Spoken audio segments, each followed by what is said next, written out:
Hey guys, welcome back to Frame by Frame. Today we're recapping episode 8 of Alya Sometimes Hides Her Feelings in Russian. This episode brings us the long-awaited Student Congress debate, packed with strategy, political maneuvering, and some major emotional revelations between Alya and Misachika. Let's get right into it. The episode begins with Tuya reviewing the upcoming Student Congress debate with Alya and Misachika. The topic is whether teachers should screen and approve student council members before they can join. Tuya is skeptical about whether challenging the proposal is worth the risk, but Alya argues that winning this debate would legitimize her candidacy. It's not just about politics either. Sayaka had insulted both her and Misachika, and Alya wants to prove herself. Seeing her determination, Tuya approves the debate and has Yuki officially announce it. As the sun begins to set, Alya and Misachika spend hours preparing arguments and counterarguments. They go over every possible scenario, trying to anticipate Sayaka's moves. During a quiet moment, Alya asks if Misachika and Sayaka are on bad terms.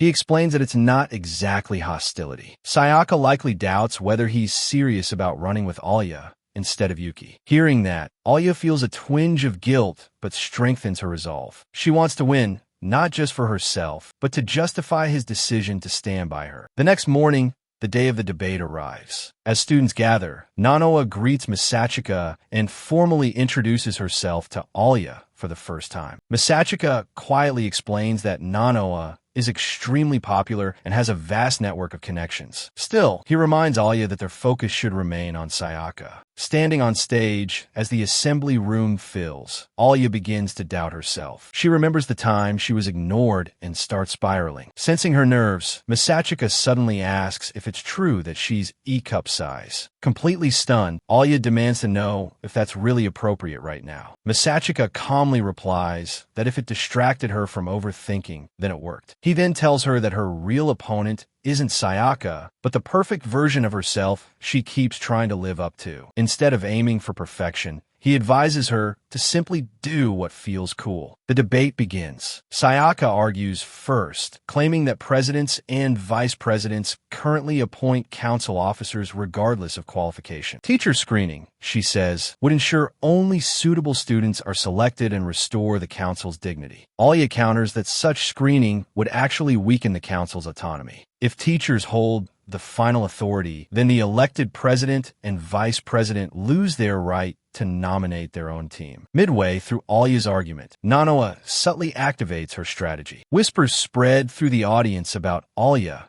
being an outsider. The murmurs shake Alya's focus. Sensing the shift in momentum, Misachika steps forward and takes the podium. Instead of directly attacking Sayaka's proposal, he questions whether the debate itself makes sense. He reminds everyone that Tuya was elected under the current system, without teacher interference. If the system worked well enough to put their current president in office, why change it now? Unable to respond effectively and emotionally overwhelmed, Sayaka runs from the stage in tears. To everyone's surprise, Alya follows after her. Backstage, Sayaka reveals the real reason behind her hostility. In middle school, she admired Misachika and Yuki's partnership and trusted bond. She had accepted that she could never surpass them. Seeing Misachika choose Alya instead made her feel betrayed. She had placed him and Yuki on a pedestal and unfairly directed her anger toward Alya. When Alya grabs her hand, Sayaka lashes out, demanding to know why Misachika chose her. Alya admits she doesn't fully know the answer either, but she promises to prove that his decision wasn't a mistake and hopes that one day Sayaka will see her differently. Nanoa arrives shortly after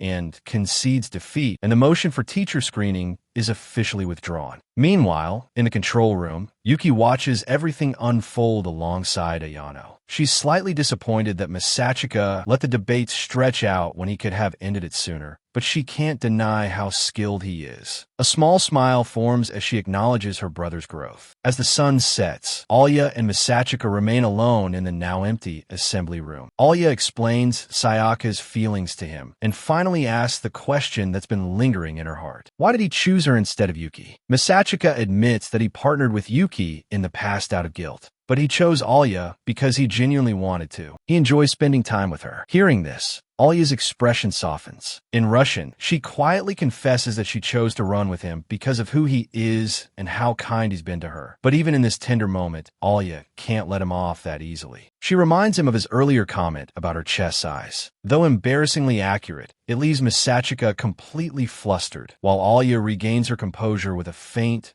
satisfied smile. The episode closes on that balance of political victory and emotional honesty. Alya proved herself on stage. Sayaka confronted her insecurities, and Miss Sachika finally clarified why he stand beside Alya. Their partnership is no longer just strategic. It's personal, and that's episode 8. Political drama, emotional confrontations, and another step forward in Alya and Miss Sachika's relationship. If you enjoyed this recap, make sure to like, subscribe, and hit the bell for more anime breakdowns here on Frame by Frame. I'll see you in the next one.